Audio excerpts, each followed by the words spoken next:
이 풍사 소리, 별소리와 함께 천천히 시작하겠습니다. 하나는 눈을 감고, 눈을 감는 게 너무 불편한 학생은 눈을 가볍게 뜨고 그냥 자기 콧등 정도를 내려다봐도 괜찮습니다. 중간에 눈을 감고 있는 상태에서 어지럽다든지 너무 생각이 많이 나다든지 또는 너무 잠이 많이 쏟아지면 가볍게 뜨고 있어도 괜찮습니다. 시작하겠습니다.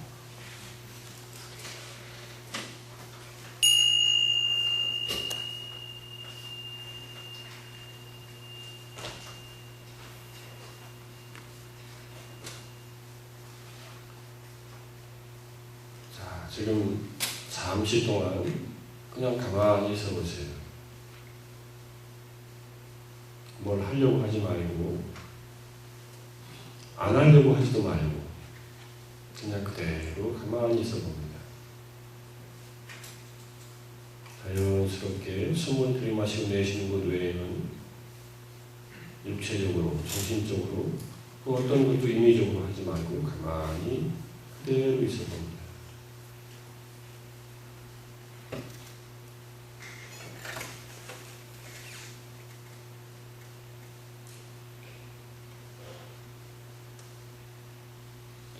천천히 내 마음의 주의를 내 몸의 자세로 기울여서 앉아있는 이 자세를 그대로 느껴봅니다. 지금 이 강의실의 이 의자에 허리를 세우고 앉아있는 내 모습, 이 육체의 몸의 자세를 있는 그대로 주의를 기울여서 알아차려 봅니다. 앉아있는 자세는 허리가 엉덩이와 직각을 있기 때문에 정수리에서부터 엉덩이까지 위에서 아래로 쭉 훑어내려가면서 자기 몸의 자세를 그대로 지각하면 됩니다. 자각을 하면 됩니다. 특별한 일을 하는 게 아니라 내 몸이 지금 여기 이렇게 앉아있구나 라는 것을 스스로 아주 명료하게 그 어떤 것을 매개하지도 않고 그 어떤 것에 의해서 방해받지도 않고 있는 그대로 내가 알아차릴 수 있는, 자각할 수 있는 그러한 경험입니다. 지금 이 순간의 경험 중에서 가장 선명한 이 육체의 경험, 이 몸에 있는 그대로의 모습을 마음으로 주의를 기울여서 그대로 알아차리는 것입니다.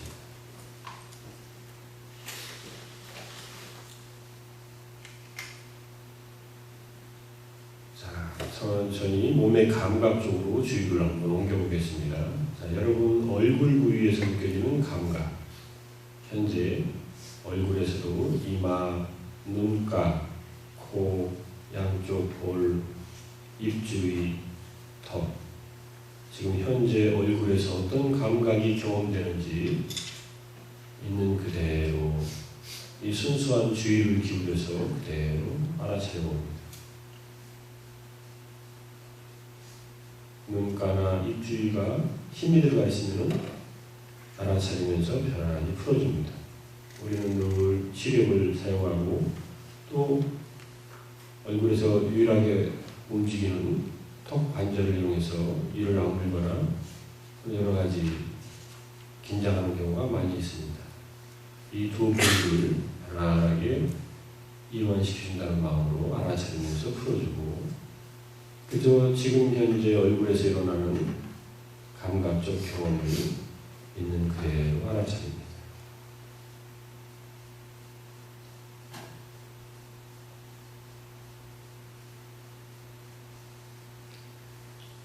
자, 목과 어깨로 내려와서 이제는 상체를 알아차려 봅니다. 먼저 오른쪽 팔, 오른쪽 어깨에서부터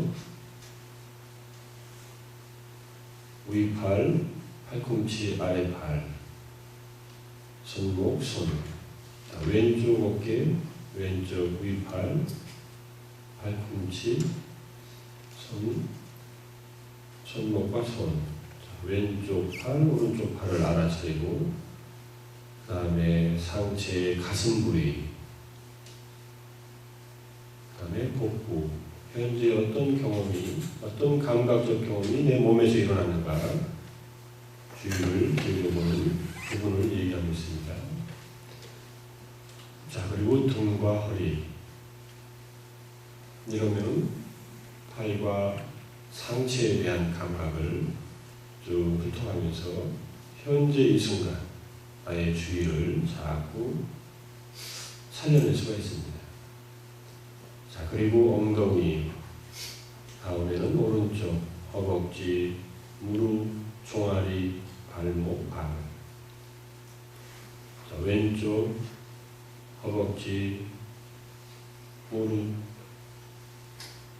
종아리, 발목, 발. 자, 이것이 나의 육체이구나. 이런 자각까지 분명히 할 필요는 없어도 내 몸에서 일어나는 감각에 주의를 기울이는 일을 그 어떤 다른 매개 없이 진행하고 있다면 지금 이 순간 나의 의식은 명료하게 깨어 있을 수 있는 그런 내면의 공간이 생깁니다. 자, 그런 다음에 잠시 마음으로 마음을 이 주의를 돌려봅니다. 자, 이건 질문이 필요할지 모르겠습니다. 지금 내 마음 상태는 어떠한가? 내 마음에서 어떤 느낌이나 어떤 생각들이 현재 진행되고 있는가?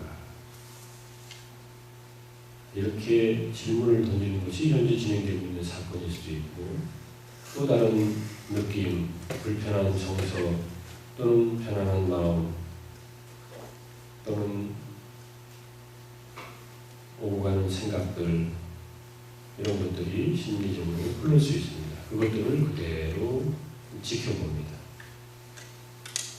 현재 내 마음에서 어떤 일들이 일어나고 있는가 라고 질문을 가볍게 또 던지고 자기 마음을 가만히 지켜봅니다.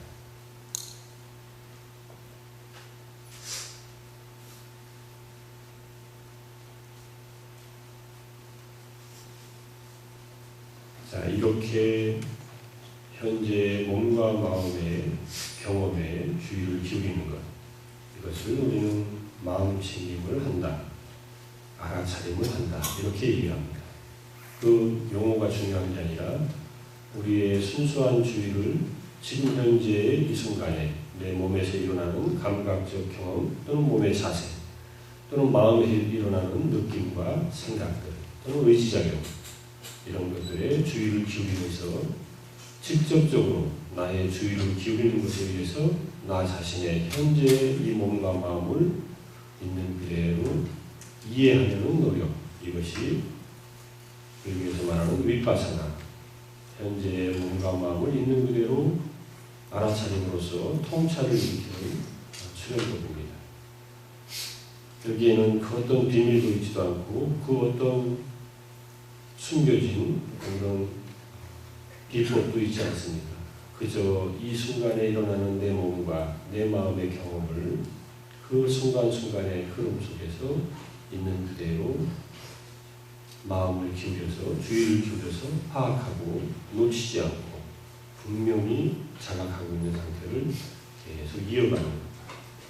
이것이 우리가 지금 연습한 간단하지만 마음 챙김 명상, 위파사나 명상이라고 하고, 자, 조금만 더 우리 주의를 초점을 맞춰서 한번 기울여 보겠습니다. 자, 여러분들이 숨을 쉴 때 들이마시는 들숨이 코끝에 스치고 지나갈 때 부딪히는 피부의 감각, 또 숨을 내쉴 때 날숨이 스치고 나오면서 부딪히는 그 피부의 감각에 주의를 모아도 좋고, 그것이 선명하지 않고 차라리 숨을 들어왔을 때 배가 불러오고 숨을 내쉴 때 배가 꺼지는 그 움직임이 더 선명한 학생은 복부에 주의를 기울여서 복부에 불렀다 꺼졌다는 움직임을 있는 그대로 알아차려도 좋습니다. 자, 호흡에 동반되는 이 두 가지 지점, 코끝이나 복부에 그대로 주의를 모아서 있는 그대로의 호흡에 따른 코끝의 피부의 감각이나 복부의 움직임을 잠시 그대로 알아차려 보겠습니다.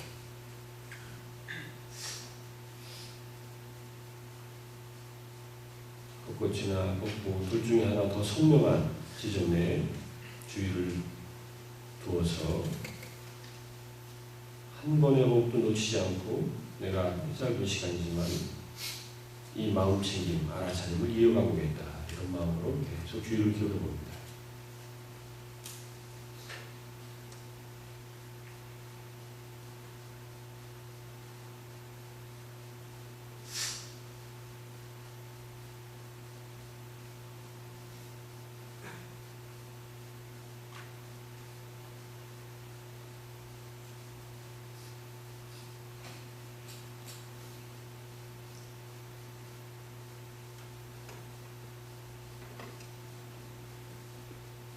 중간에 생각이 떠오르면 떠오르는 생각을 가볍게 알아차려줍니다. 생각.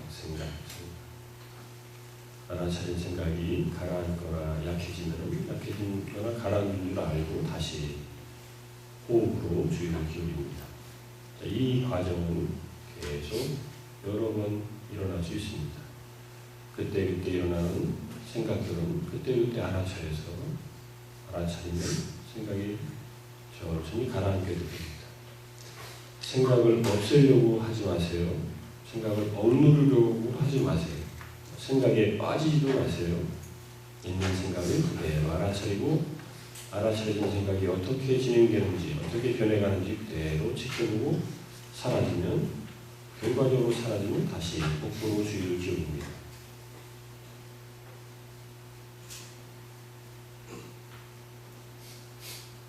지금 이 순간 이 깨어있는 마음, 이 마음으로 내 몸에서 일어나는 경험 중에 코끝이나 복부의 이 경험을 피부의 감각이나 움직임을 놓치지 않고 있는 그대로 알아차려 나가는 이 훈련을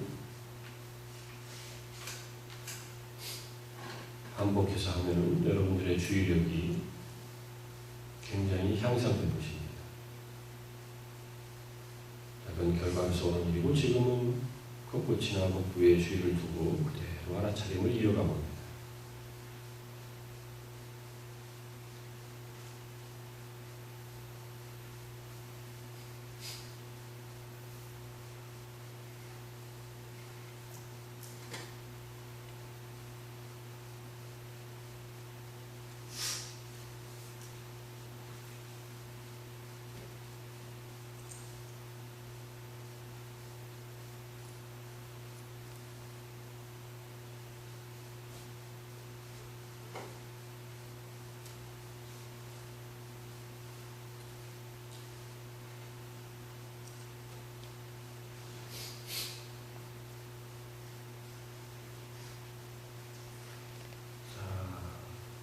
알아차린 마음 챙김을 이 정도로 하고 오늘도 자해 명상을 함께 연습해 보겠습니다.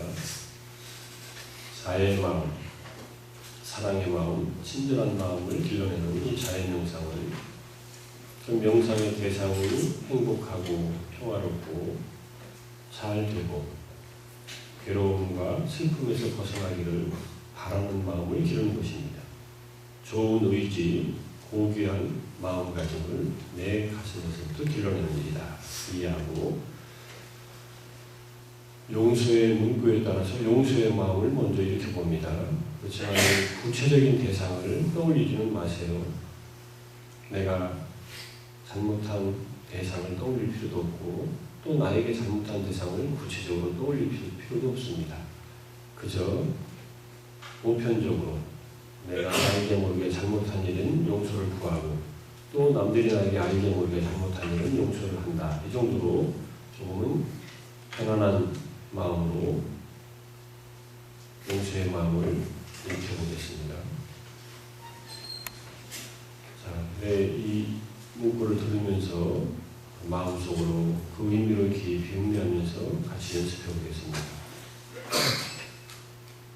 만일 내가 다른 사람에게 몸으로, 입으로, 생각으로 잘못을 행했다면 내가 평화롭고 행복하게 살 수 있도록 용서받기를 원합니다. 또한 누군가가 나에게 몸으로, 입으로, 생각으로 잘못을 행했다면 그들이 평화롭고 행복하게 살 수 있도록 나는 용서합니다. 자, 용서는 이렇게 한 번, 두 번 마음먹는다고 쉽게 해결되는 그러한 문제는 아닙니다. 하지만 이런 마음을 내 마음속에서 일으켜본다는 것은 중요한 의미가 있습니다. 자, 이 용서의 마음을 이제 바탕으로 해서 나 자신을 향한 자애의 마음부터 일으킵니다. 자, 내가 나를 돌보고 보살피고 사랑하고 나에게 친절함을 일으키는 그런 마음입니다. 자, 내가 나를 사랑하는 것은 당연한 일인지는 몰라도 이렇게 나를 향해서 이렇게 자애의 마음을 일으킨 연습은 그렇게 흔히 하는 일은 아닙니다. 자, 그러기 위해서 먼저 내 자신의 좋은 면, 내가 잘한 일, 또 내가 열심히 살아온 점, 내 인생의 밝은 면들을 실제로 있었던 일들을 생각을 해봅니다. 아, 내가 이렇게 살아왔지. 아, 이런 것은 내가 참 열심히 살아온 좋은 면이야. 스스로 축하할 만한 면이지. 아, 이런 일은 참 잘했다. 자, 스스로에게 일어났던 그런 일들을 생각하면서 자, 이런 내가 나에게 정말로 소중하고 사랑스러운 존재이구나. 이런 내가 행복하고 평화롭고 잘 되었으면 좋겠다. 내가 나를 향해서 이 사랑의 마음, 친절한 마음을 마치 거울을 보고 이야기하듯이 나를 향해서 이 마음을 일으켜봅니다. 자, 자의 문구를 다음과 같이 나 자신을 향해서 반복해봅니다. 내 자신이 행복하고 평화롭기를, 괴로움과 슬픔에서 벗어나기를, 내 자신이 진정으로 행복하고 평화롭기를 바랍니다. 괴로움과 슬픔에서 벗어나기를 바랍니다. 내가 나를 위해서 하는 깊은 기원의 마음, 좋은 의지라고 생각하면서 이 문구를 마음속으로 천천히 반복해 봅니다.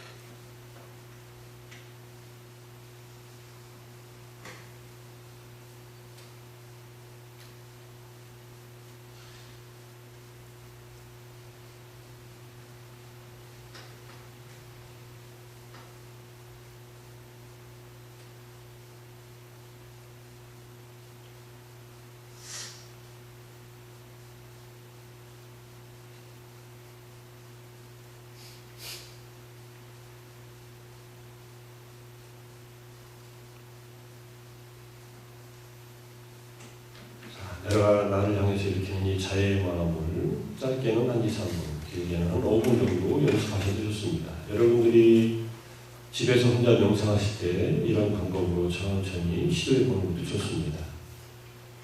자, 나를 향한 이 자애의 마음을 이제 본보기로 해서 자, 이 마음을 온 우주에 있는 모든 생명들을 향해서 확장해 봅니다.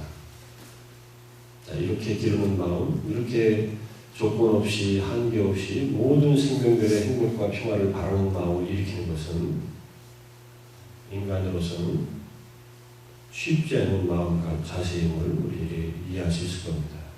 조건 없이 누군가를 행복하고 평화롭기를 바란다는 이 마음을 길러내는 일, 고귀한 일이고 내 나의 삶에 좋은 자량이 되는, 좋은 어떤 원천이 되는 그런 작업이다. 이렇게 이해를 하시고, 자, 다음과 같이 생각을 가져봅니다. 자, 내가 나에게 소중하고 사랑스럽듯이 모든 생명들, 나와 같이 육체가 있고 감각과 느낌, 생각, 의지, 의식이 있는 그러한 생명들도 각자가 각자에게 소중하고 사랑스러운 존재들이다. 내가 나의 행복과 평화를 바라듯이 그들도 자신의 행복과 평화를 바라고 있다. 이렇게 이해를 한 다음에 다음과 같이 아무런 조건 없이, 아무런 한계 없이 온 우주의 생명들을 향해서 이런 마음을 표현해 봅니다. 모든 존재들이 행복하고 평화롭기를, 괴로움과 슬픔에서 벗어나기를, 모든 존재들이 진정으로 행복하고 평화롭기를 바랍니다. 괴로움과 슬픔에서 벗어나기를 바랍니다.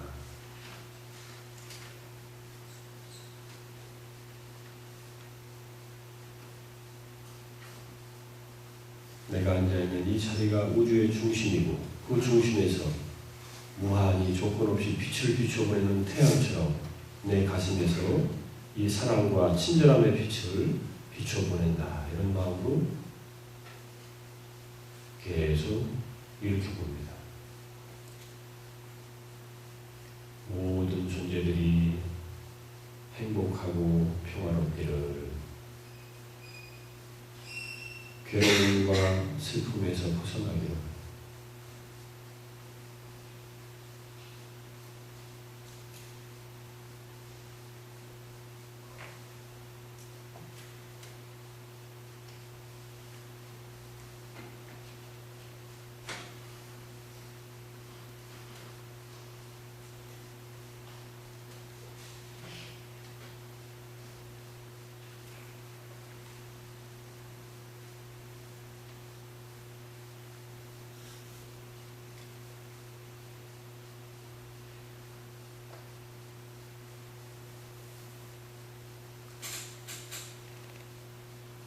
다음에는 대상을 한정시켜서 자의 마음을 일으켜보겠습니다.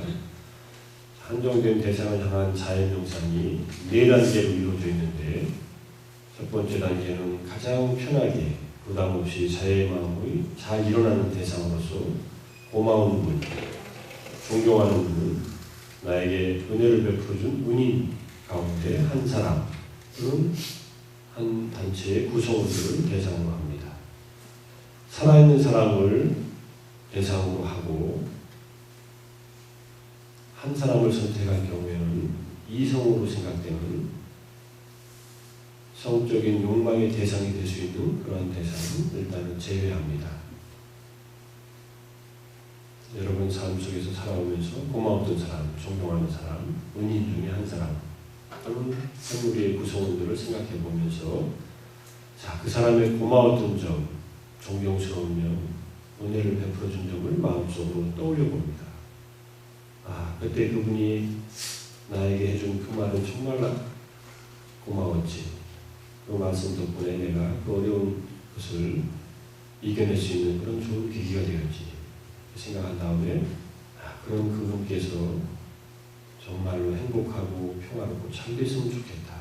이렇게 마음을 가다듬고 자의 문구를 만들어서 자의 마음을 일으켜봅니다. 그 대상의 얼굴을 일부러 떠올릴 필요는 없습니다. 근데 자연스럽게 떠오르면 그 얼굴을 마주하고서 자의 문구를 통해서 그분의 행복과 평화를 바라는 마음을 길러냅니다. 내가 스승님을 예를 들어서 문구의 주어를 만들 테니까 여러분 스스로는 자신이 선택한 그분의 호칭이나 명칭을 사용하면서 자의심을 일으켜보기 바랍니다. 스승님께서 행복하고 평화롭기를, 괴로움과 슬픔에서 벗어나기를, 스승님께서 진정으로 행복하고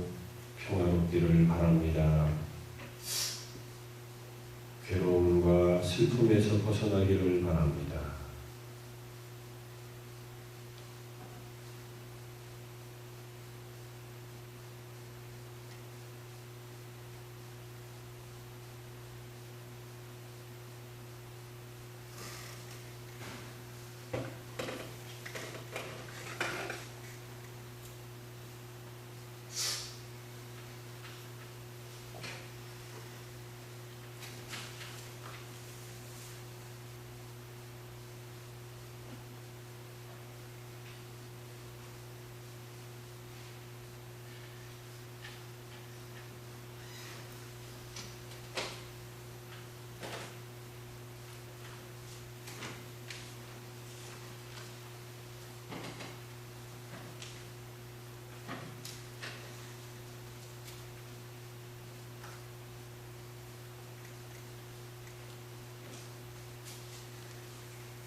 다음에 한 단계 더 나가서 사랑하는 사람들을 향해서 자애의 마음을 또 연습해 보겠습니다.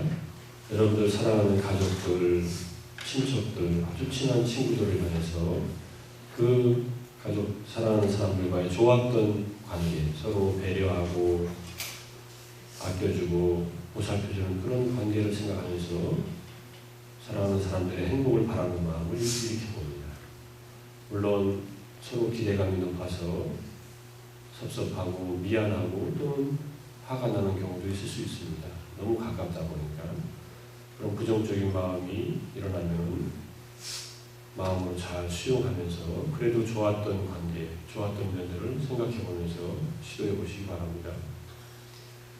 자, 내 가족을 주어로 해서 문구를 말씀드릴 테니까 여러분들이 사랑하는 사람을 한 사람이나 한 집단을 생각하면서 자의 마음을 일으켜 보십시오. 역시 한 사람을 선택할 경우에는 이성적인 대상을 향해서 하지 않습니다.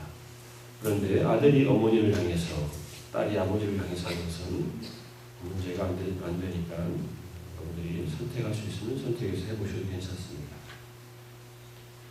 내 가족이 행복하고 평화롭기를, 괴로움과 슬픔에서 벗어나기를,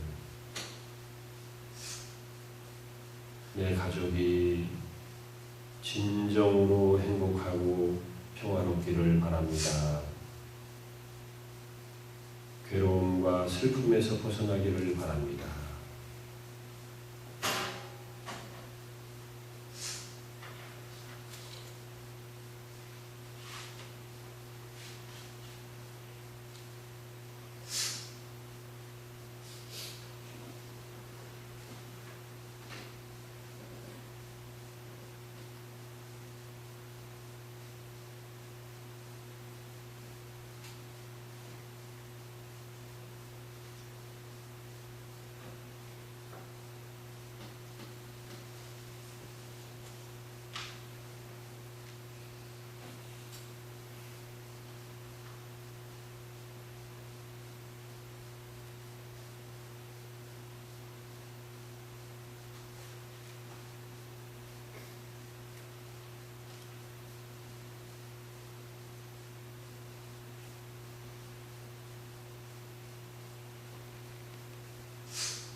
자연용상 이 정도 연습하고 다시 여러분의 몸과 마음으로 주의를 기울여 봅니다.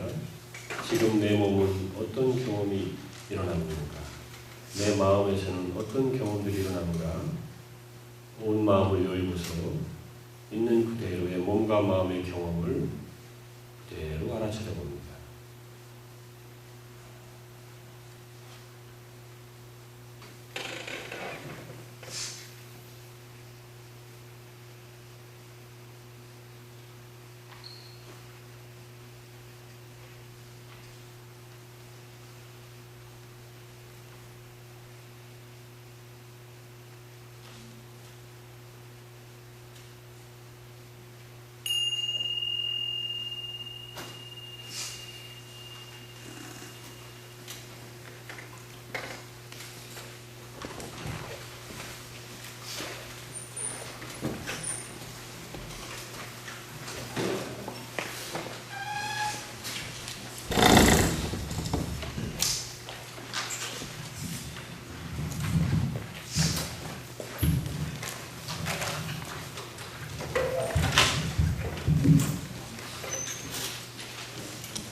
벌써 처리 안 한다니까 시골에 안 가는 학생들도 많이 안 온 것 같아. 서울에 있으면서 오늘 쉬어야겠다. 추석 준비를 도와주는 거라도 명상을 한 30분 정도 했네. 할 때는 별로 시간이 가는지 모르는데 하고 나면 시간이 많이 갔구나. 그때 명상하는 거 지루해요? 아직 잘 안 돼요? 아직 명상되는 건지 모르겠습니다. 학생들도 많고. 지금 이제 오늘 4번째인데 아마 중간고사 끝날 무렵까지 쭉 가면 좀 더 나아질 거고 계속 나아질 겁니다. 명상은 재밌는 일이에요. 명상하면 분명히 좋아질 걸 기대하고 하는데 명상하는 도중에는 그런 생각을 내려놓고 해야 돼요. 이 말은 무슨 말이냐면 운동하면 건강해지는데 운동하는 도중에 건강해져야지 이렇게 생각하고 할 필요는 없다는 얘기예요. 그런 과정에 들어가 있어요. 명상도 마찬가지 그런 일들이 일어납니다. 자, 오늘은 부지런히해서 초기불교 특징 강의를 하고 그 다음에 불교명상과 긍정심리학까지 강의를 했으면 합니다. 초기불교의 특징, 지난 시간에 여러분들 부처님 생애에 대해서 부처님 생애가 주는 의미에 대해서 토론도 해보고 온라인 토론하는 학생들도 있고 서로 만나가지고 토론해가지고 한 조가 딱 인증샷을 올렸더라고요. 어디 휴라고 써있는 뒤에 휴라고 써있던데 어디서 남학생 세라고 여학생 하나 한 조가 사진으로서 점수를 주진 않겠지만 보기 좋아서 그런 말이고 어쨌든 여러분들이 가능하면 일주일에 한 번 이 강의 듣는 시간 외에 모여서 30분도 좋고 좀 길게도 좋고 애프터 모임을 가져도 좋고 하니까 같이 한번 이 강의에서 들은 내용을 여러분끼리 의견을 나누면서 서로 배운다 이런 생각을 합니다. 여러분들은 내 얘기를 지금 똑같이 듣는 것 같지만 전부 다 다른 각도에서 내 얘기를 듣게 되어 있습니다. 그죠? 각자가 보는 시각이 있고 각자가 갖고 있는 이미 생각이 있고 각자들이 받아들이는 어떤 이 틀들이 다릅니다. 저 얘기를 저렇게 생각하고 저렇게 들을 수도 있구나 하는 관점을 보면서 사람들은 서로 같은 것을 경험하는 것 같지만 전혀 다른 방식으로 받아들이는구나. 그 다른 방식으로 받아들일 수 있는 그것을 한번 같이 토론을 통해서 확인하는 작업이니까 토론의 내용이 잘 됐다 못 됐다라기보다는 토론의 과정이 잘 드러났다, 의견 정리가 잘 됐다 이런 것은 내가 코멘트에서 좀 몇 개 올린 것이 있습니다. 지난번 토론으로 점수를 갖다가 차이를 두는 건 아닌데 열심히 한 노력의 성과들이 보이는 것들은 그런 것들을 이제 모델로 삼아서 같이 한번 정리를 해보라는 거니까 정리는 못했는데 우리는 토론은 잘했습니다. 만약에 그 기준에 맞추라면 다시 보내드리겠습니다 해서 그럴 필요는 없다고 내가 한 학생도 있습니다. 조장의 잘못도 아니고 나름대로 정리를 좀 하면은 여러분들이 여러분 생각을 정리하는 데도 도움이 되고 또 다른 우리 조원들이 올린 거 그래서 일부러 거기다가 다 올리라고 하는 거예요. 서로들 보라고. 볼 시간 별로 없죠? 처음 것들은 많이 봤더라고요. 처음에 올린 것은 90몇 회나 조회가 있는데 나중에는 자기 거 올리고 나서는 안 보는 것 같아요. 다른 조원들이 어떻게 생각하는가 이것도 여러분들이 같이 보면서 그랬으면 좋겠고 오늘은 이제 육사외도라고 하는 6명의 그 사상가들을 중심으로 얘기하겠습니다. 초기 경전 디가니카야 제2경 사문가경 사만냐 팔라 사문이라는 사람들은 본래 바라문 교회의 그런 사제들이 아니라 새롭게 출가한 신흥 사상가 그룹들을 사문이라고 합니다. 원래는 슈라마나 산스크리트로는 팔려는 사마나라고 하는데 원래 의미는 노력하는 사람들 수행하는 사람들 이런 뜻이랍니다. 그래서 이 사문의 결실에 대한 경전이 있습니다. 이거는 꽤 양이 많아요. 한 40페이지 정도 팔려도 그리고 우리말 번역도 40페이지가 넘습니다. 다행히 이것을 이제 구할 수 있어서 디가니카야 이 경전만 따로 유포된 게 있어서 제가 디테일에 올려놨어요. 나도 오면서 앞부분을 이렇게 스마트폰으로 다운받아가지고 보고 왔는데 버스 안에서 재미있는 내용들이 있으니까 이 오늘 강의의 앞부분을 이해하기 위해서는 이 경전을 쉽지 않지만 한번 쭉 읽어보는 게 도움이 많이 될 겁니다. 6명의 대표적인 사상가들이 나와요. 이 경의 배경은 어떻게 되냐면은 아자타사투라고 하는 왕이 있습니다. 마가다국의 왕이 된 사람인데, 이 아자타사투의 의미는 아는 아니다, 없다라는 뜻이고, 자투는 태어났다라는 뜻이에요. 그러니까 아자투하면은 태어나기 전에 사투는 원수, 적이라는 뜻이에요. 태어나기 전에 원수가 된 사람, 이런 뜻이에요. 이름을 그렇게 지어놨어요. 라울라는 그래도 좀 받아줄만 한데, 자기 자식한테 아자타사투라고 이름을 지었어요.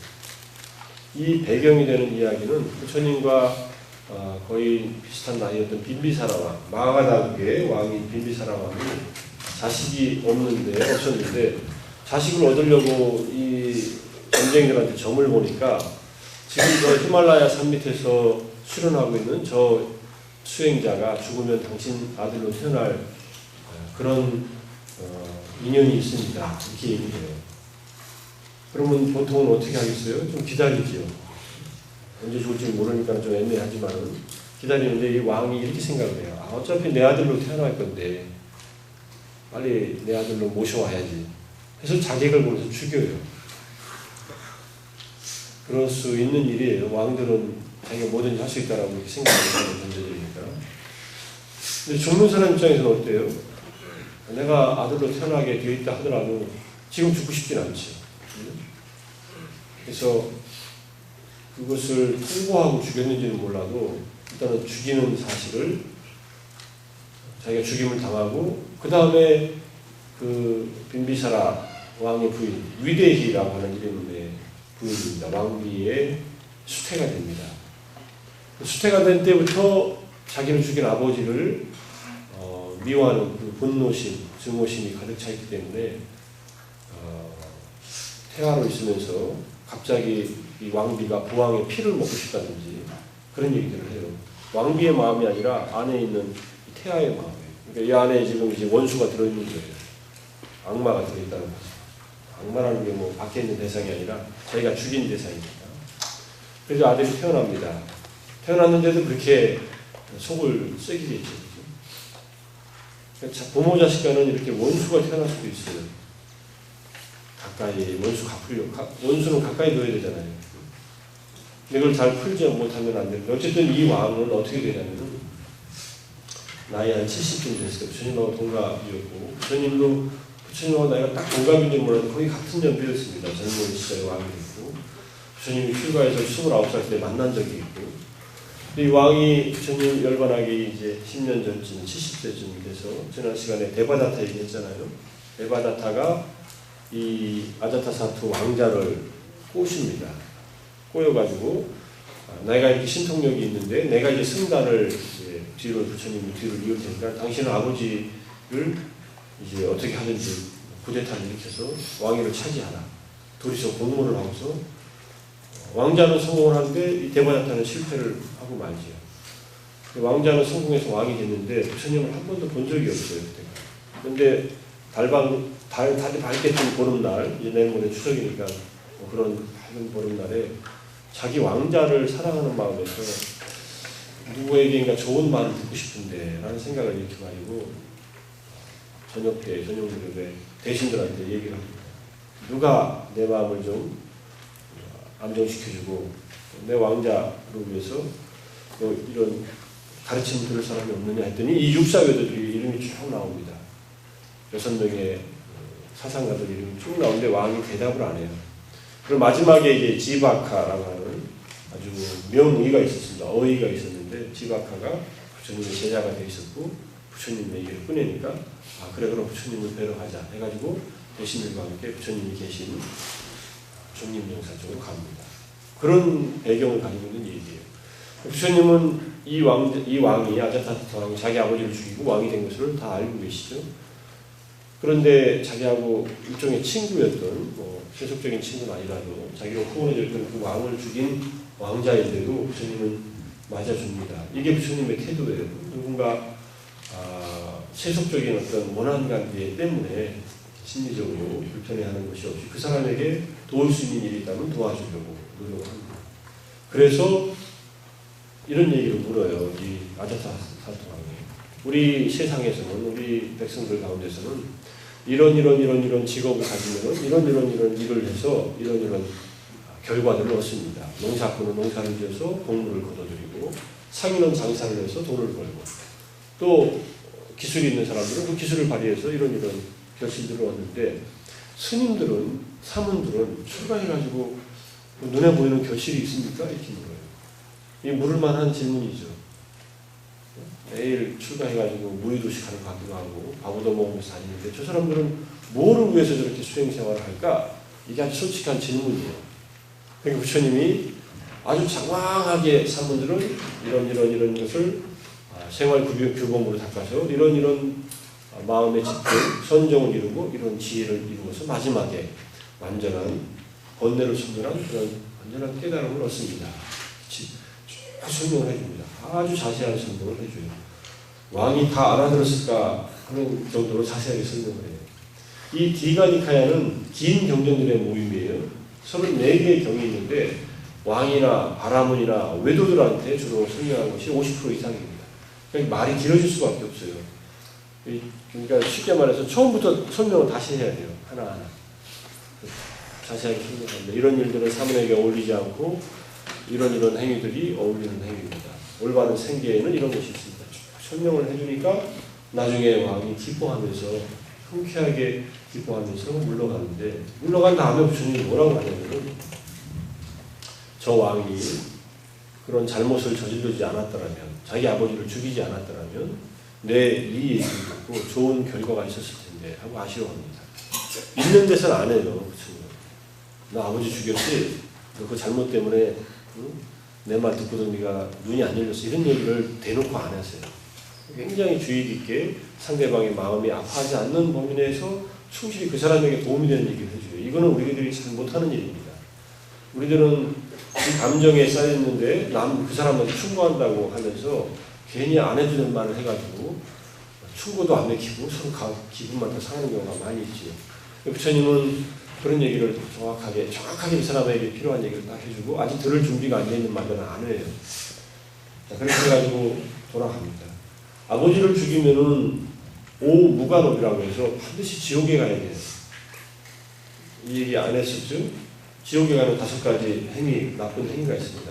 아버지를 죽이는 일, 어머니를 죽이는 일, 아라한을 죽이는 일, 그 다음에 승단의 이 화합을 깨는 일, 스님들을 이간질 시켜가지고 서로 싸움시키는 일, 5번째, 부처님 몸에 피를 나게 상처를 입히는 일. 대바다타는 부처님 몸에 상처를 입혀가지고 지옥에 갔고, 지옥에 보낸 게 아니에요. 자기가 가는 거예요. 이 아자타사타도 아버지를 죽였기 때문에 지옥에 가게 돼요.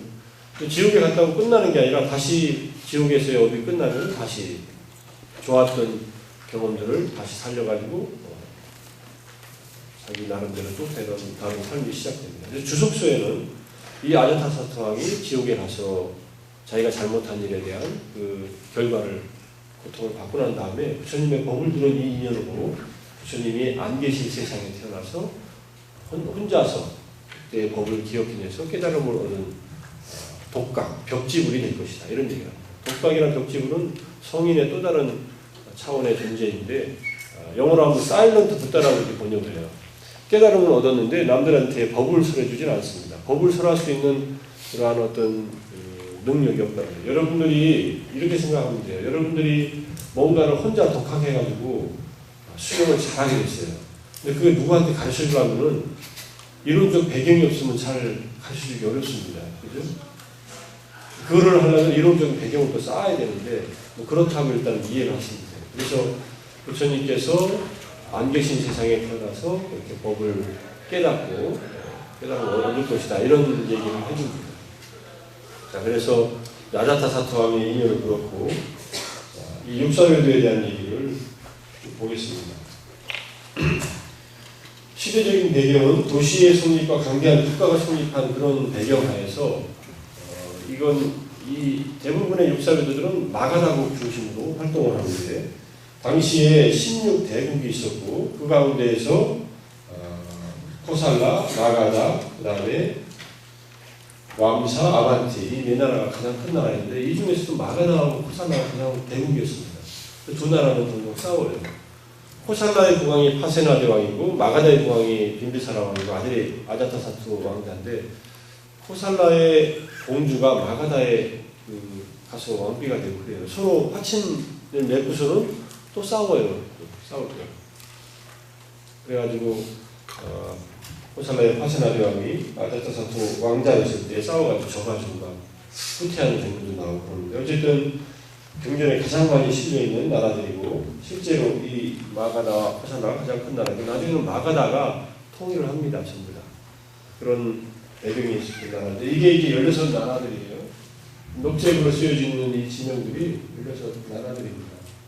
마가다가 오른쪽에 있었고 코살라가 중앙에 있었고 이 두 나라에서 가장 큰 다툼을 했고 사체아와 꼴리아라고 하는 두 종족은 코살라의 속국 같은 역할을 위치해 있었습니다.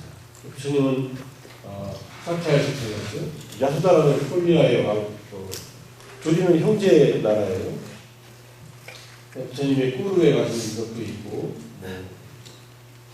셋띠, 왕사 이런 데 다 다니시면서 법을 세웠던 거죠. 이게 지금 중간 인도의 전체 나라들인데, 이게 현재 지명이 콜카타, 델리, 아그라, 이런 현재 지금, 여기 문바이, 이런 곳인데, 아반티, 이 정도까지 불교가 전해집니다. 부처님 살아계실 때. 부처님이 아반티까지 갔다는 얘기가 없는데, 제자 중에 유명한 브루나 존자라는 분이 아반티 출신이라서 거기 가가지고 법을 전하고 그런 일이 나옵니다.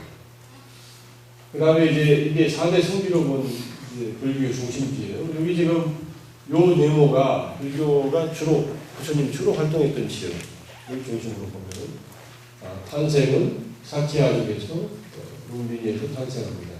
그 다음에 여기서 탄생해서 왕자 시대를 보내고 그 다음에 라자가 왕사성 라자가로 왔다가 우르벨라라고 하는 이 강가에서 수행을 해서 거기서 완전한 깨달음을 얻고 깨달음을 얻은 다음에 법을 풀려고 하니까 법을 들을 5명의 그 옛날 동료들이 이쪽에 카시국에 있는 바라나시 요즘은 베나레스라고 하는 곳 베나레스 이도 강가인데 여기도 힌두와 불교의 성지예요. 베나레스 다큐멘터리에 많이 나오는 곳인데 여기에서 첫 번째 설법을 이시파타나라고 하는 신선들이 내려오는 그런 녹양원, 사슴동산에서 법을 전하고 그 다음에 돌아다니면서 법을 전하다가 마지막 여정이 라자가 요 위에 있는 왕사성에서 시작해서 고향으로 가는 길에 여기랑 찍혔지만 이 정도가 될 겁니다. 구시나 나라에서 운명을 합니다. 이게 이제 부처님의 4대 성지예요. 실제로 현재도 보존되어 있고 각 성지마다 탑들이 있고 하는 그런 성지입니다. 자, 그럼 이제 천천히 첫 번째 프라나 카사파의 도적 부정론. 대부분의 외도들은 정통 바라문에 반대하는 사상들을 일으키는데 대부분 유물론자들이고 도덕을 부정하고 그 다음에 어떤 그 내세와 인과 사상 이런 것들을 부정하는 사람들이 많습니다. 선악의 구별은 절대적인 것이 아니다. 인간이 멋대로 정의한다. 요즘에 윤리 상대주의와 비슷한 입장이기도 합니다. 선과 악이 절대적으로 있느냐, 선과 악을 누가 만들었느냐, 이건 나름대로 이해할 수 있는 측면이 있어요. 선과 악이 절대성이 아니라 상대적인 것입니다. 진실의 입장에서 보면 선악이 없다. 없다라고 하는 게 좀 문제가 있는 거죠. 선악은 우리의 기준으로 이런 것은 선이라고 하자, 이런 것은 잘못됐다고 하자, 이렇게 규정 지은 게 아니라 아예 절대적인 입장에서 없다라고 하는 거예요. 살생, 도둑질, 사음, 악행은 인간들이 임의로 정의한 개념이기 때문에 실제로 악행을 범한 것이 아니다. 보시하고 방생. 보시는 남에게 베풀고 방생은 생명을 살려주는 거예요. 이러한 선행을 행한다 해도 인간의 관념이 나온 것이지 절대적 선행이 아니다. 그래서 업이라는 것은 일단 행위와 그 결과를 같이 말하는데요. 여기서는 이제 행위를 말하고 업과 그 행위, 업에 대한 결과, 연구도 없다. 사실은 불교를 비롯해서 전통적인 그 사상에서는 대부분 업과 그 과보에 대한 것을 인정하거든요. 입장이 조금 다르고 설명이 좀 다르지만 전면적으로 이 부정을 해서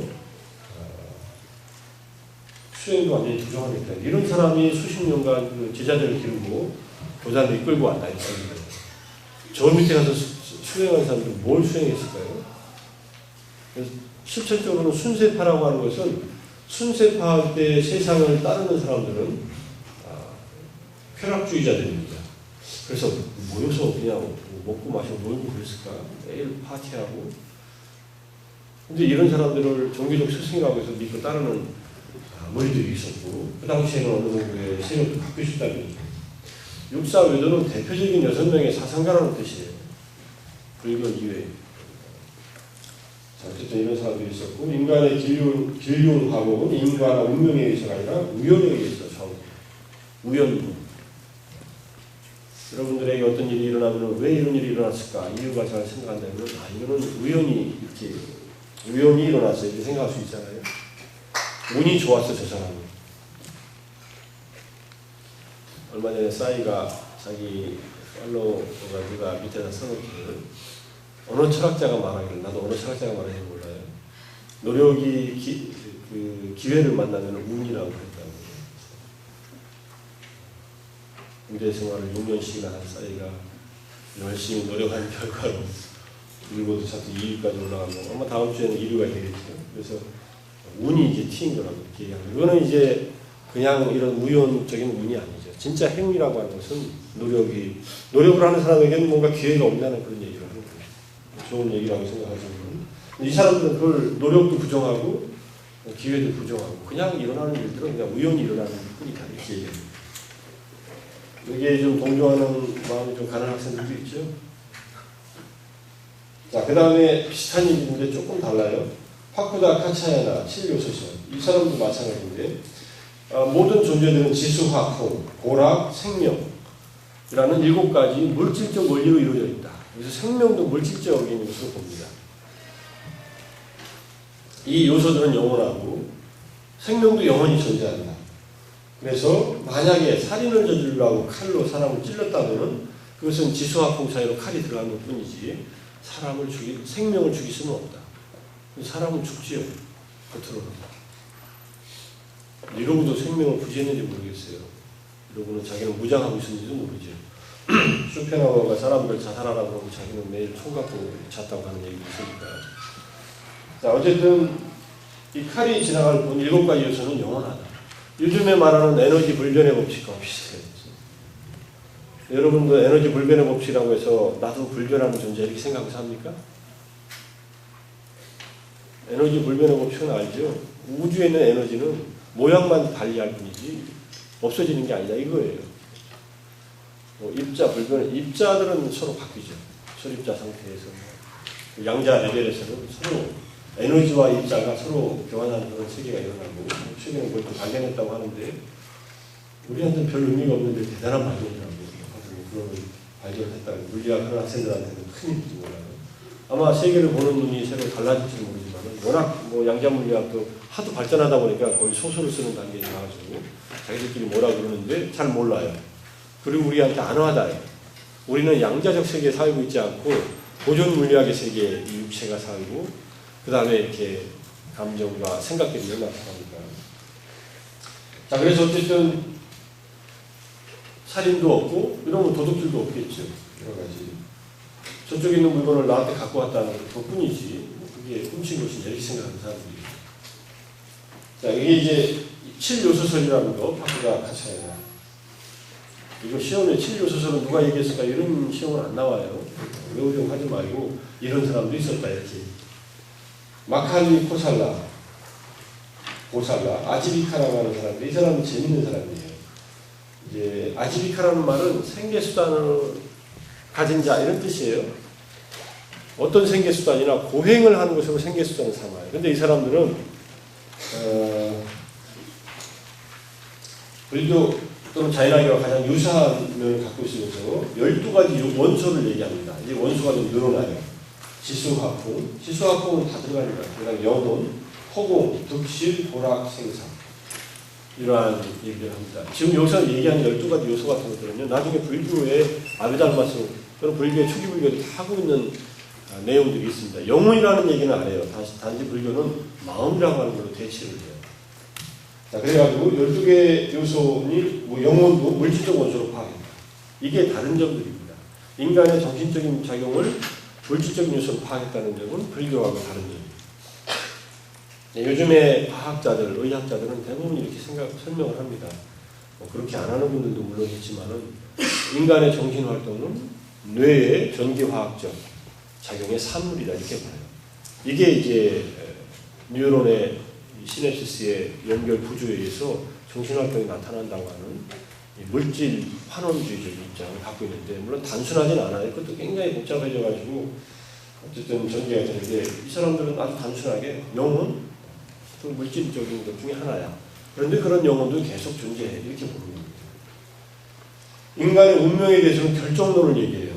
아주 비슷한 그 형이상학적인 전제를 가지고 이 사람은 행동에 있어서는 결정론이다. 그래서 모든 것은 이미 결정되어 있다. 아무리 수행을 해도 깨닫지 못하고, 아무리 타락을 해도 뭐 여기서 말하는 8만 4천 것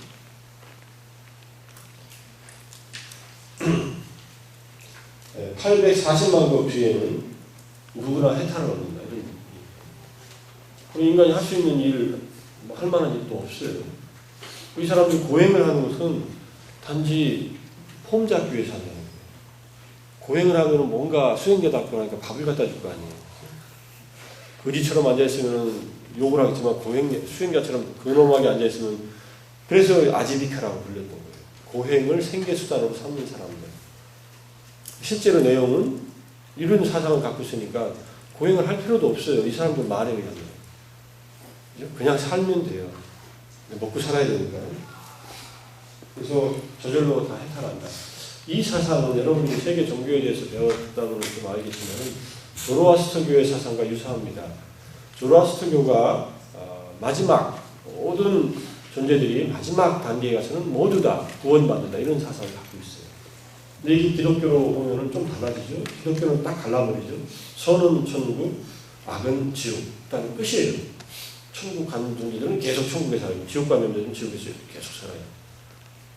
한 인생의 실패가 영원히 그렇게 갈라놓는다면 좀 부당하지 않나요? 지금 내가 실수한 것은 만회할 수 있다. 이게 이제 업사상을 주장하는 종교들에서 하는 얘기고, 힌두교도 그렇게 얘기를 해요. 지금 태어난 것은 과거의 업의 잘못 때문에 네가 노예로 태어났으니까 그냥 이 생을 노예로 살아. 근데 노예의 의무를 열심히 하면은 다음 생에는 네가 좋아질 수도 있어. 현재의 상황을 합리화시키고 현재의 그런 사회적인 부조리를 그냥 그걸로 업사상으로 무마시키려고 하는 그런 입장인데, 불교는 그런 입장은 아니에요. 그걸 이제 나중에 얘기하겠습니다. 인간이 자기의 운명을 개척하는 것은 불가능하다 이렇게 얘기하고, 의지작용을 최초로 부정한 사상가다. 인간의 의지는 의지로서 바꿀 수 있는 것이 없다. 요즘에 심리학에서는요 50%는 유전적이다. 이미 주어져 있는 것이고, 40%는 인간의 의지 활동으로 바꿀 수 있는 것이고, 10%가 상황에 따라서 우리에게 영향을 준다 이렇게 얘기합니다. 10%가 상황에 따라 영향을 주는 것은 또 비중이 더 클 수도 있고, 개인마다 문화마다 차이가 있겠지만 의지 활동을 굉장히 강조하는 면이 있습니다. 현대 심리학은. 여기서는 의지를 부정을 해요. 의지를 부정하고 그 다음에 자기들이 결정론적인 입장이지만은 고행을 하면서 생계수단을 이어간다 이렇게 보시고, 아지타티사 캄발리 반멸론 순세론, 앞에 나온 마칼리 고살라 파쿠다 카차에나 이런 사람들과 비슷해요. 다 사실 다르대요. 반멸론자인데 유물론자. 이 사람은 딱 4가지밖에 없다. 지수화풍밖에. 4대. 지수화풍은 왜 이렇게 자주 나올까요? 눈에 보이는 자연현상이기도 하고, 일단은 땅, 이 책상 이런 것들은 다 지혜 요소, 수, 물 마셔야 되죠. 물이 없는 세상은 없죠. 그다음 화, 불, 열기가 있어야 되죠. 풍은 이제 기운, 에너지의 흐름, 바람 이런 요소입니다. 나중에 불교는 이걸 독특하게 해석을 합니다. 그건 나중에 가서 얘기하고, 7요소설에서 물질 요소만 딱 빼가지고 얘기하는 거예요. 4대, 이 물질계만이 상주, 영혼이 존재합니다. 그러니까 이것도 에너지 불변의 법칙에 아주 철저한 물질적인 요소만 딱 집어넣은 거예요. 어느 정도 이해는 됩니다. 자, 그래서 죽으면은 인간은 물질로 흩어지면 끝난다. 그러니까 어떻게 해요? 사후세계도 없고 영웅 같은 것도 없어요. 윤회도 없고 선악도 없어요. 죽어서 끝나는데 뭐 선악이 무슨 의미가 있어요? 죽은 다음에 벌을 받든지 다시 태어나든지 해야 현생에서 했던 선한 일들이 또 악한 일들이 뭔가 이유가 있을 거 아니에요. 대가를 받아요.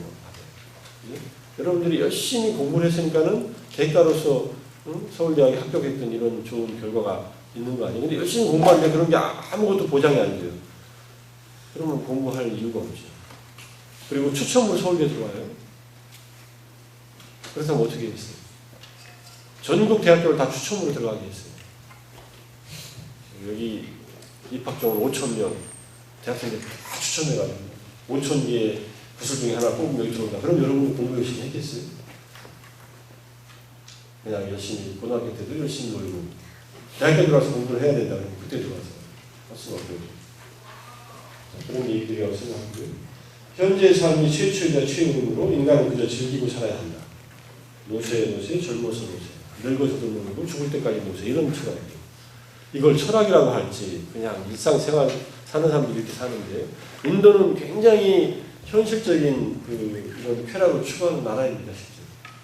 여러분들 발리우드에서 만들어진 영화들 보세요. 뭐가 즐거운지 너무 춤추고 노래하고 우리는 좀 유치해서 못 보겠지만 그렇게 좋다고 그러잖아요. 인도 사람들이 세상에서 추구하는 첫 번째 목적이 감각적 쾌락이에요. 까마라고 해요. 까마. 그리고 까마 수트라라고 들어봤어요?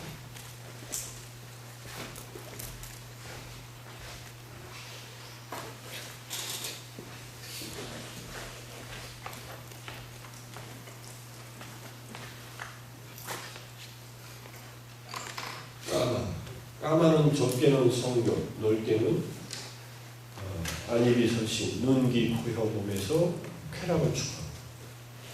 쾌락은 중요합니다.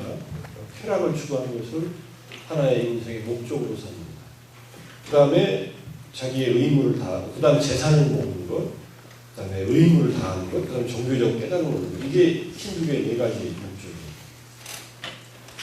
까마, 감각적 쾌락, 두 번째 자기 부를 추구해서 사는 것. 그리고 우리의 현실 생활을 그대로 반영하고 있어요. 그 다음에 자기의 사회적 의무를 다하는 것, 그 다음에 종교적인 해탈을 추구하는 것. 여기까지 다 얘기하는데 불교는 앞에 거 다 잘라버리고 마지막 해탈을 추구하는 것은 언제든지 가능하다 이렇게 보면. 그러니까 힌두교의 책에서 보면 굉장히 못마땅하죠. 사회적 의무를 다하라고 그냥 어렸을 때부터 출가해버린 거니까. 어떤 학생이 소감문이나 이런 데서 써놓은 게 있더라고요. 주님 관계는 군자의 길은 아니에요.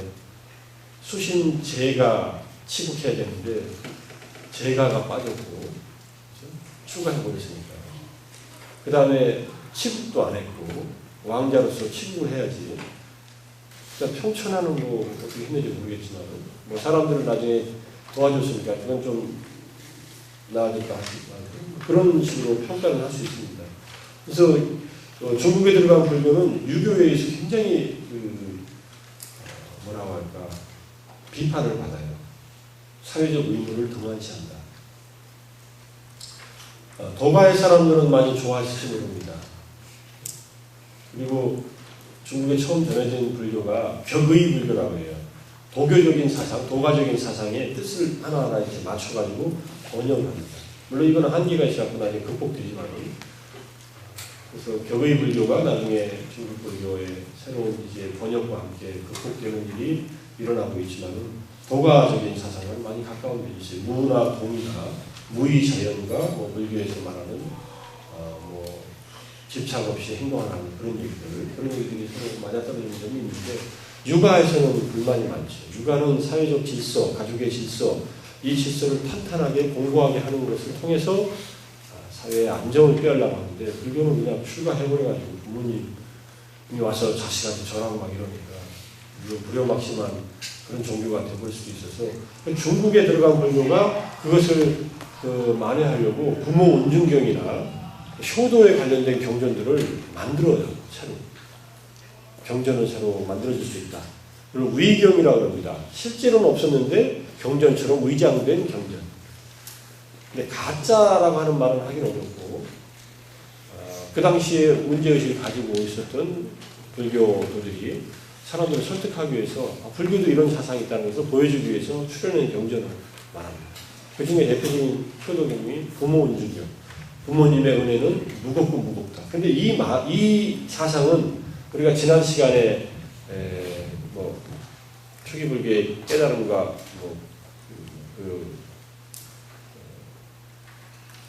사회적인 그 나눔에서 부처님께서 하신 법문 중에 하나 나왔습니다. 부모의 은혜 갚는 법. 여러분들 기억나요? 여러분 자신을 위해서 노력해야 되는 법, 부모의 은혜 갚는 법, 부부가 금생뿐만 아니라 내생에도 또 만날 수 있는 법. 비결 4가지가 있다 그랬죠. 생각해 볼까요? 첫 번째, 같은 믿음을 가질 것. 믿음. 두 번째, 보식. 함께 서로 남에게 나누는 일을 공유할 것. 또는 스스로가 보시하고 살 것. 그 다음에 또 하나는 뭐예요? 계. 도덕적 삶을 살 것. 그 다음에 마지막은 지혜. 이렇게 되나요? 조금 이게 리마인드 같아요. 부모님에게 이 4가지를 권유해서 부모님이 그거를 받아들여서 그걸 실천하면 부모님 스스로가 정신적인 성장하는 도움이 되기 때문에 은혜를 갚을 수 있다는 얘기예요. 그런데 다른 세속적인 방법으로 부모의 은혜를 갚는 일은 없다 이렇게 얘기합니다. 비유가 나와요. 어머니, 아버지를 양쪽 어깨에 모시고 불가능하죠. 우리가 어떻게 어머니를 갖다 모셔요? 그럴 정도로 그렇게 존중하는 마음으로 양쪽 어깨에 모시고 천하를 돌아다녀도 세상을 돌아다녀도 그 은혜를 갚을 수가 없다. 근데 이 얘기가 부모 은중경 속에 들어가 버립니다. 부모 은중경은 처음에 부처님께서 쌓여있는 뼈무더기를 향해서 절을 해요. 이 얘기는 초기 경계는 없어요. 이거는 아주 폼잡게 이제 각색을 한 거예요. 그러니까 안한존자가 제자인 시자가 아니 부처님께 같이 고귀하신 분이 어떻게 이런 뼈무더기에 절을 하십니까? 그러니까 부처님이 하시는 말씀이 저 뼈무더기 저 사람들은 전생에 나의 부모였다. 나의 어머니, 나의 아버지였다. 근데 아버지의 뼈였으면 뼈가 하얗고 탄탄할 것이다. 어머니의 뼈면은 뼈가 검고 골다공증 때문에 속이 비어있을 것이다. 사실 여성들이 골다공증에 걸릴 확률이 남성보다 높습니다. 그런 어떤 여러 가지 이유로 아이를 낳는 년들이 있고 여성들이 폐경기가 오기 전까지 그런 과정 때문에 그리고 여성들이 훨씬 육체적인 운동을 많이 안 해요. 여성들도 육체적인 운동을 많이 하면은 근육의 힘에 의해서 뼈의 힘이 길러지는데 골다공증에 걸릴 확률은 남자보다 훨씬 높아요. 실제로. 그러니까 그 얘기를 하신 거예요. 아이를 낳고 결혼하고 자기 뼈에 있는 영양분까지 다 빼줬기 때문에 그래서 내가 절을 한다. 부모님에게 그 은혜가 귀중하다는 뜻으로 이렇게 얘기해요. 아주 멋있잖아요. 그죠? 그리고 나서는 부모님의 은혜는 이렇게 중요하다. 이런 얘기를 10가지로 쭉 얘기를 합니다. 근데 다 이유가 있는 얘기들이에요. 그래서 부처님도 부모님의 은혜는 소중하게 생각합니다. 효를 이런 얘기를 합니다. 자, 그런데 이제 그 얘기는 그 정도 하고 이 사람들은 순세파 유물론적 물질주의자의 입장에서 끊임없이 쾌락적인 삶을 사는 사람. 당분간 그렇게 살아도 되겠죠? 근데 이것은 나중에 문제에 빠집니다. 감각적 쾌락이 최상의 행복이라고 하는 것은 현재 열반론의 한 입장이다. 이런 재미있는 얘기가 나와요. 디가니카야의 첫 번째 경전, 그게 법망경이라고 하는 경전인데 62가지의 잘못된 견해들을 얘기해놓은 경전입니다. 여러분들이 디가니카야 1경과 2경 두 가지 경전을 보시면 알 수 있을 거예요. 아마 도서관에 책이 있을 거예요. 디가니카야. 아까 사문과경의 두 번째 경전이고 첫 번째 경전에 사람들이 잘못 생각하는 열반에 대한 이해를 5가지 얘기해요. 첫 번째가 이거예요. 쾌락이 열반이다. 쾌락 외에 다른 것이 뭐가 있겠느냐 인생에. 그러니 그렇게 돈을 벌어서 쾌락을 추구하려고 하죠. 잘 생각해봐요. 여러분들이 물론 기본적으로 생존 자체를 유지하기 위해서 생계활동을 하는 것은 좋습니다. 근데 여기서 말하는 쾌락 자체는 이 감각적인 쾌락을 최상의 행복이라고 생각하는 거예요.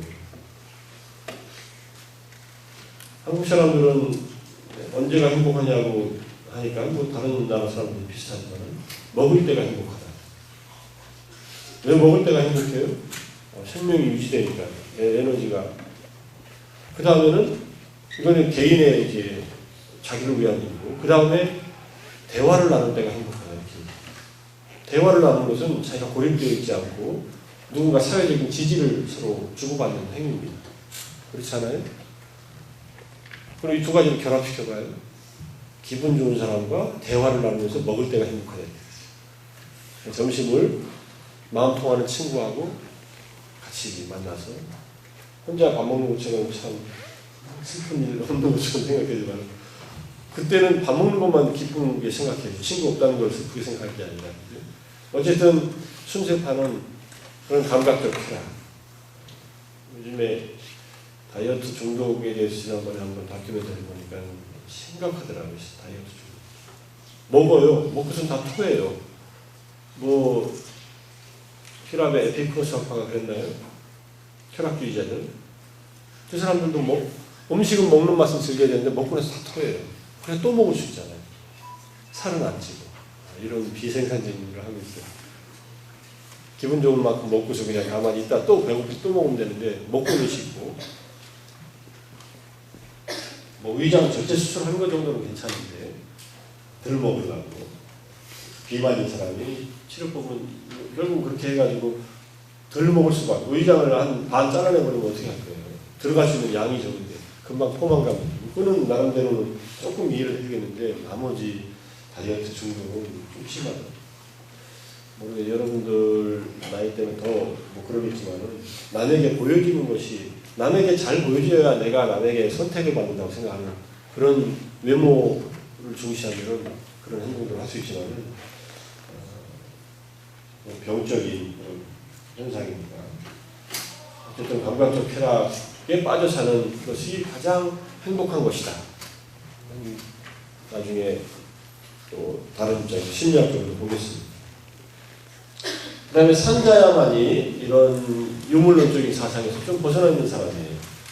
산자야는 불가지론자입니다. 진리를 있는 그대로 아는 것은 불가능하다. 회의론자. 사회의 존재나 선악의 과보. 여러분들도 사회의 존재나 선악의 과보가 어떻게 될 것인가 잘 모르지요? 그죠? 산자의 후손이 많습니다, 실제로. 종교에 대해서 다 회의적이에요. 우리나라는 종교 인구가 전체 인구의 반이에요. 그렇게 교회가 많고 절들도 사방에 있고 뭐 이렇게 하는데 실제로는 50%는 종교를 안 갖고 있어요. 종교를 안 갖고 있는 사람들은 다들 각자 종교는 우리 종교로 올 가능성이 있는 사람이다 이렇게 생각할 수 있는지도 몰라요. 뭐 그렇게 생각해도 좋아요. 어쨌든 종교를 안 갖고 있는 사람들은 뭐가 종교냐면은 종교는 없는데 그냥 유교적으로 그냥 살아요. 유교는 종교는 아닌데 그래서 우리 삶이 아직도 이 조선왕조 500년의 그런 영향이 아직도 많이 남아 있습니다. 저도 불교인인데 제사를 유교적으로 지낸다고 왜 이렇게 유교적으로만 지내냐고 자꾸 질문을 하면 글쎄 그렇게 지냈으니까 나도 그렇게 지내지 이렇게 얘기를 하게 되더라고요. 우리한테 굉장히 뿌리 박힌 그런 관습적인 불문율이 되어버린 면이 있습니다. 형이사학적인 질문에 대해서는 애매모호한 답변으로 대답을 회피해서 알 수도 없고 뭐 모른다고 하기도 뭐하고 미묘하게 대답을 회피해 갑니다. 어떤 질문을 하면 어떤 분들이 대답할 때 꼭 뭐 그럴 수도 있는데 그렇지 않을 수도 있는 면이 이런 면이 있습니다. 뭐 그렇다는 거예요? 아니라는 거예요? 분명하게 대답을 안 하는 스타일들이 있어요. 어떤 이유에서는 그건 맞습니다. 그렇지만 어떤 이유에서는 그건 틀립니다. 뭐 이렇게 얘기하면 좋은데 이 사람들은 아주 교묘하게 그런 뱀장어를 써가지고 피해나갑니다. 판단 중지의 사상가들, 불가지론자. 어떤 것도 판단 내리기 어렵다. 굉장히 솔직한 입장일 수 있습니다. 자기가 모르면 판단 안 하는 게 좋죠. 판단 중지라는 것은 여러분들 철학을 좀 공부했으면 아는 것이 현상학적 방법론이에요. 아주 좋은 방법론입니다. 푸설이 직접 진리를 파악하는 방법으로 판단 중지를 썼어요. 내가 지금 알 수 없는 것은 판단 중지해라. 에포케라고 해요. 가로치기라고. 어떤 사실에 대해서 내가 지금 모르면은 가로를 쳐놔라. 그리고 그냥 내버려 둬라. 이런 얘기인데 이게 다 가로쳐놓고 살면은 확실하게 이거다 저거다 하는 걸 모르는 거예요. 그래서 이런 판단정지의 사상을 얘기하는 그런 입장에 대한 이런 사조들이 나오게 된 것이 기존의 진리나 기존의 어떤 사상이나 종교가 뭔가 호소력이 없었다는 얘기를 해주는 겁니다. 그러니까 이런 사람들이 나와서 있어요. 근데 이 산자에는 누구예요? 여러분들 사리푸타와 모갈라나의 스승입니다. 근데 나중에 사리푸타와 모갈라나가 250명 제자를 내고 떠났을 때 피를 타고 죽었다고 했는데 사실은 이때까지 살아있었다고 또는 교단이 아직 남아있었다고 하는 얘기입니다. 아무것도 인정할 수 없다라고 하는 것을 주장하는 이런 불가지론자가 있었다고 해요. 경전에. 이 말은 어떻게 들려요? 아무것도 인정할 수 없다. 여러분이 내가 그런 말을 해서 나는 아무것도 인정할 수 없습니다. 이제 반문할 수 있죠. 당신의 그 말은 인정하는 거예요? 안 하는 거예요? 이렇게. 자기 말도 부정할 수밖에 없는 그런 언론을 할 수 있습니다. 예컨대 그리스 시대에 클레타 섬에 사는 사람들이 그게 거짓말장이 되게 많은데 거의 막 거짓말장이. 클레타 사람이 그리스에 와가지고 로마에 모든 그리스에 와가지고 클레타 인간들 전부 다 거짓말장입니다 이렇게 얘기했어요. 이건 유명한 얘기죠. 그럼 그 말이 사실이에요? 거짓이에요? 클레타 사람들은 모두 거짓말쟁이라면은 이 사람이 이렇게 말했는데 클레타 사람들은 전부 다 진실만을 말합니다. 그러면 말이 되죠. 이 사람 말도 거짓말이니까 전부 다 거짓말쟁이구나. 그래서 클레타 사람들은 전부 거짓말쟁이다라고 사실을 말했어요. 그래 이 말이 사실이면은 이 사람 말은 거짓말이 되고 이 말이 거짓이라면은 클레타 사람들은 거짓말쟁이가 아니게 돼요. 모순에 빠지죠. 원설 자체의 모순에 빠지죠. 이건 이제 메타랭귀지라고 해서 다른 차원으로 이해하는 그러니까 클레타 사람들이 하는 말을 위에 상위 언어라고 해서 이런 말들을 해결하는 방식으로 얘기를 하는데 여기서도 그렇게 이 주장 자체를 그대로 받아들인다면 이 말도 인정할 수 없는 것이 아니냐 이렇게 가지고 논리적으로 비판했다는 얘기가 나옵니다. 산자의 문화에는 사리푸타와 모갈라나가 있었고 그다음에 좀 수제자가 됐다라고 하고 여기 250명의 제단들과 함께 부처님 밑에 출가해가지고 산자에는 그 자리에서 피를 타고 죽었다 이런 얘기가 있는데 이게 대략 부처님께서 초기에 35살 때이고 이건 한 35년 지난 다음의 일인데 이 경전에 의하면 아직 산자애가 살아있는 걸로 되어 있어요. 뭔가 전승이 이쪽이 틀려든지 이쪽이 틀려든지 살아있었거나 그 사람의 사상이 남아있었다고 보는 게 맞을 겁니다. 자, 그 다음 마지막에 이제 니간타 나타푸타라는 자이나교의 성자가 있습니다.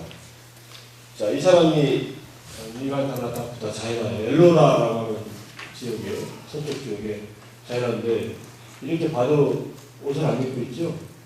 꼬마가 이렇게 서서 명상을 많이 합니다, 자이나교에서. 니간타라는 말이 옷벗은 이런 뜻이에요. 나체, 벌거벗은. 불교는 나형 외도라고 합니다. 옷을 다 벗어버립니다. 자이나교는 당시 불교와 함께 구성했던 체계적인 교리를 갖춘 종교였다. 현재 인도 교단에서 살아남은 유일한 사문의 종교이기도 합니다. 불교는 이제 인도에서 일단 나갔다 다시 시작한 거고 깨달은 법인데 위대한 영웅, 그래서 대웅이라는 말이 있어요. 불교에 저리 가면 대웅전이라고 써 있잖아요. 그러니까 마하비라, 위대한 영웅이라는 뜻이고 위대한 영웅이든 붓다이든 같이 공용했던 말입니다. 이원적 존재론을 제시해서 영혼과 물질은 영원하다. 근데 영혼이라고 하는 것이 물질에 의해서 우리가 업을 지음으로써 잘못된 행위를 하면서 속박된다 이렇게 봐요. 이것도 나름대로 이해할 수 있는 내용입니다. 그래서 이 물질로서의 업에 의한 사물의 물질이 영혼을 구속하기 때문에 이것을 벗겨내야 된다. 그 방법이 고행이다. 극심한 고행을 하다 심지어는 단식을 하다 죽게 되면 성자로 추앙을 받습니다. 단식을 하다 죽는 것은 그래도 밥을 안 먹으면 되는데 숨에 코와 입을 막고서 숨 안 쉬다 죽는 사람도 있대요. 스스로. 근데 이 고행은 부처님도 했습니다. 부처님이 고행할 때 두 가지 고행을 해요. 숨 안 쉬는 고행과 먹지 않는 고행. 두 개 다 생명을 위협하는 직접적인 인위적인 행위죠. 여러분들 안 먹으면 영양분 안 들어가면 죽죠. 숨 안 쉬면 죽죠. 입으로든 코로든 뭔가 몸이 이게 항상성을 유지하기 위해서 뭔가 흘러들어가야 되는데 두 개 다 차단해버려요. 음식, 물과 먹는 걸 차단하고 공기를 차단하면은 어떻게 돼요? 이거 생명 유지 안 되죠.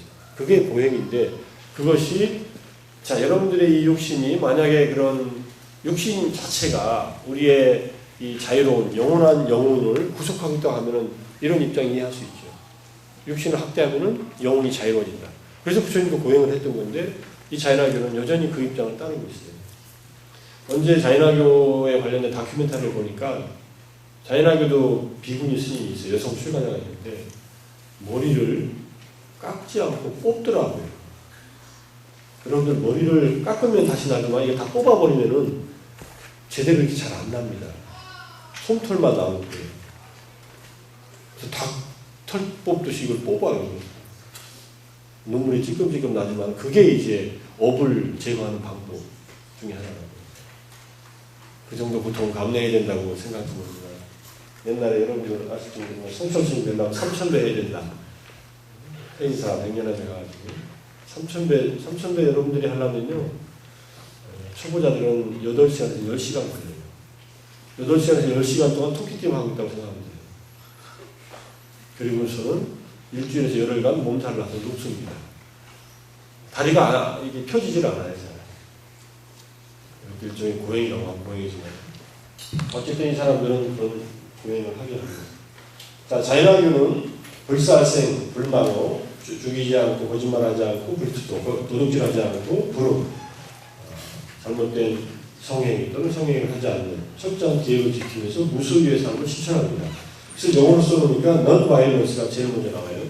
비폭력, 아인사, 불살생에 해당하고 truth, 사티아는 진실을 말하고 non-stealing, 훔치지 않고 chastity, 이것이 성적인 순교를 지켜줍니다. 물론 순교들한테 해당하고 non-possession, non-attachment, 이거는 무소유를 말해요. 살생은 엄격히 금했기 때문에 제가자들한테 여기서 제시하는 것은 첫 번째, 두 번째, 세 번째까지는 제가자들한테 엄격하게 규정해요.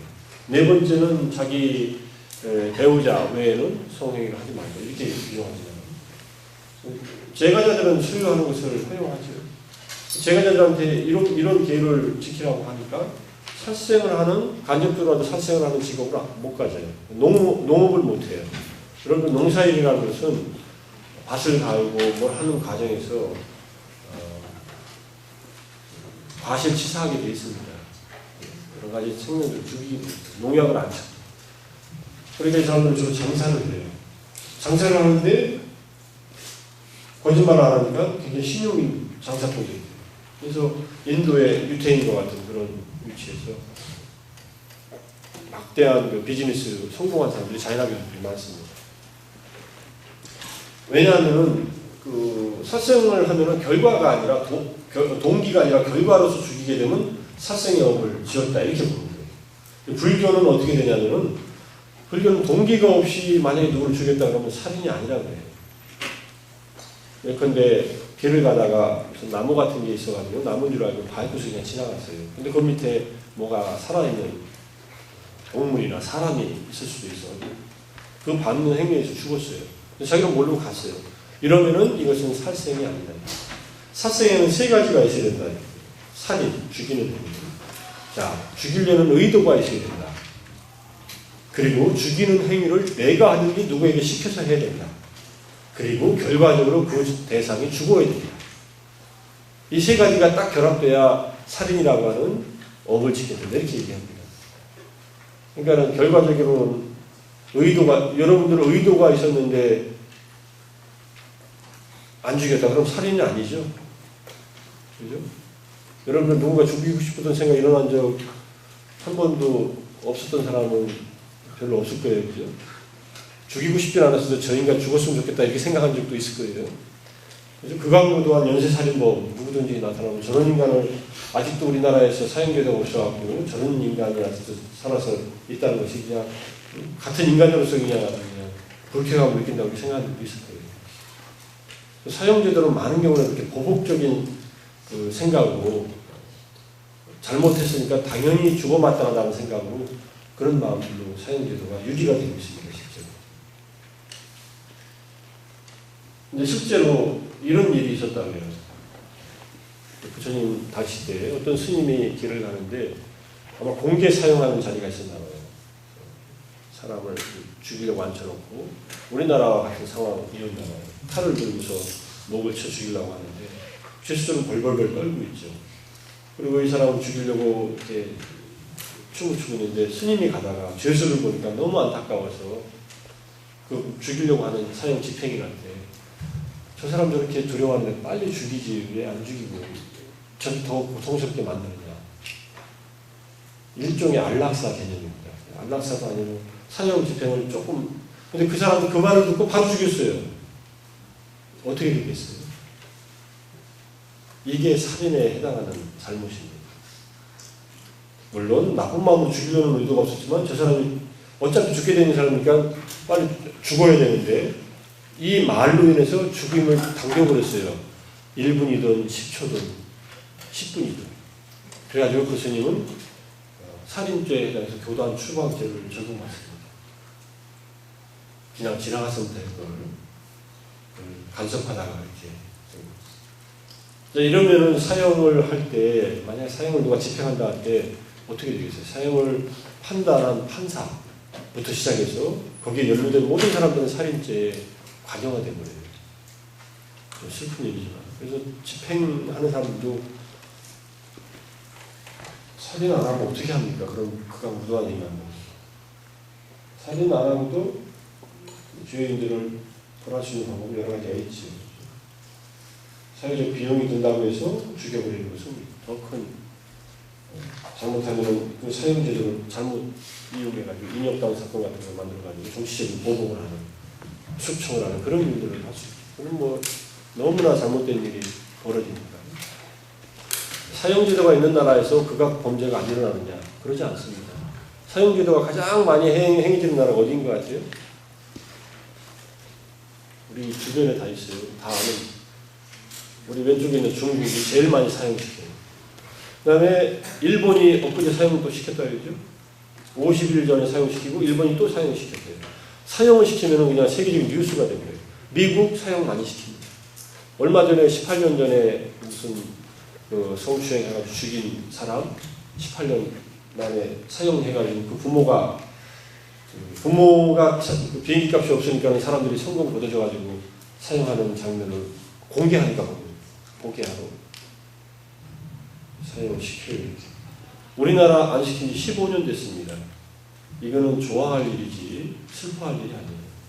엠네스티에서 실질적 사형 폐지 국가로 지정되어 있는데 또 사형시키자고 하는 말이 나오면 우리나라의 국가적인 이 유럽 국가들은 대부분 사형이 폐지되어 있어요. 실제로 사형 제도가 없어요.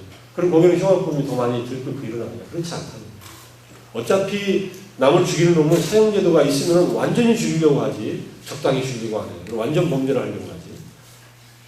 사형 제도가 있건 없건 범죄율이 낮아지면 높아지는데 별로 상관이 없다고 이렇게 보는 입장들이 있어요. 여러분들 법학하는 분들도 있으니까 생각을 잘하고 인간이 누군가를 벌을 때 최소한 그런 마지막 그 선택의 기회까지 없애면 안 된다는 그런 얘기를 합니다. 자, 무술 철저히 실천하면서 옷을 벗고 있는 사람을 나형외도 공의파라고 하고 후대에서는 백의파가 등장하는데 여성들은 처음부터 옷을 입었어요. 잔학의 여자 수행자들은 나체로 입지 않았습니다. 그러니까 백의파는 여성들한테는 처음부터 적용됐는데 남성들은 이제 옷을 벗고 있죠. 이렇게 벗고 있어요. 다 보이죠? 여기 뭐 하나 들고 있는 게 뭐예요? 빗자루 같은 거 들고 있죠. 저건 왜 들고 있을까요? 응? 몰라요? 벌레. 이 사람들이 길 가다가 앞에 벌레가 있으면은 밟아 죽일까봐 이렇게. 그것도 휙휙 씹으면 죽잖아요. 이렇게 살짝 이렇게. 자기 길 가는데 죽지 말라고. 쓸어주려고 저거만 들고 다니고. 서서진 명사는 아주 튼튼하게 생긴 젊은 수행자고. 이건 간디 동생같이 생긴 이 사람은 백의파. 그러면서 마스크를 하고 있죠? 마스크를 왜 해요? 날파리가 들어가지 않도록. 여러분들 여름에 시골 가면은 괜히 노래 부르거나 웃다가 입에 날파리 들어가서 곤란한 적이 경험해 본 적 있어요? 이거 뭐 죽이려고 죽는 게 아니라 자살하러 이게 들어갔으니까 목구멍으로 뱉다 보면 죽지요. 그것도 살생이라고 보니까 그거 안 하려고 마스크하고 다니는. 사실 마스크하고 총체 들고 다니는 그 사람들이 자인학교. 자인학교는 인도 밖으로 전파된 적이 없습니다. 인도 내에서만 전파하고 그런 게. 자, 이런 사람들이 쭉 얘기를 했는데 불교 이외의 사상은 숙명론, 무인론, 유신론 이렇게 정리가 돼요. 힌두교가 유신론이고 나머지는 숙명론 쪽이거나 또는 오용론 쪽이나 그 다음에 실천적으로는 고행주의나 쾌락주의 이 양 극단을 가지고 있습니다. 자인학교는 고행주의 그 다음에 산자해가 고행을 했죠. 결정론이면서 고행을 했죠. 나머지는 전부 다 순세파들 그냥 쾌락에 몸을 맡기고 사는 사람들 순세파들. 그래서 결국은 뭐 이것도 다 같은 내용들이니까 불교와 자인학교가 쭉 흘러내려오다가 자인학교는 여전까지 남아서 한 인구의 3% 정도, 4% 정도가 자인학교이고 인도 인구의 한 65%는 힌두교입니다. 그러니까 미십 몇 프로가 이슬람이고 무슬림들이고 무슬림은 인도가 독립하면서 파키스탄, 방글라데시로 갈라져 나갔지만은 인도 내부에도 남아있는 사람들이 아직도 있고 그 다음에 자인학교가 조금 또 불교가 0.5%인가 1% 생겨나고 있고 불교는 암베드카르라고 하는 인도 초대 법무장관이었던 불가촉 천민 출신의 그 사람이 불교를 개종하면서 불교도들이 늘어났다고 하는 얘기를 합니다. 그런데 베다의 종교에서 힌두교에는 바라문교계통의 종교, 인도 정통 철학이 있고 자인학교는 힌두교와 타협에서 잘 존속하고 있고 불교는 이슬람 신이고 인도 대륙에서 사라지지만 벵갈만의 치타공지역 요즘에 가끔 나와요. 준마족이라고 하는 사람들이 불교인들이 많아요. 이 벵갈만 지역에 방글라데시 밑에 지역에 쪽 가장 동쪽에 위치하는 소수의 불교가 남아서 전해 내려오고 있고 그 다음에 인도 불교는 대부분 티베트 쪽으로 올라가서 티베트의 불교를 남기고 가는 거예요. 좀 쉽게요. 오늘 출국의 특징 얘기해서 끝나고 좀 쉬겠습니다.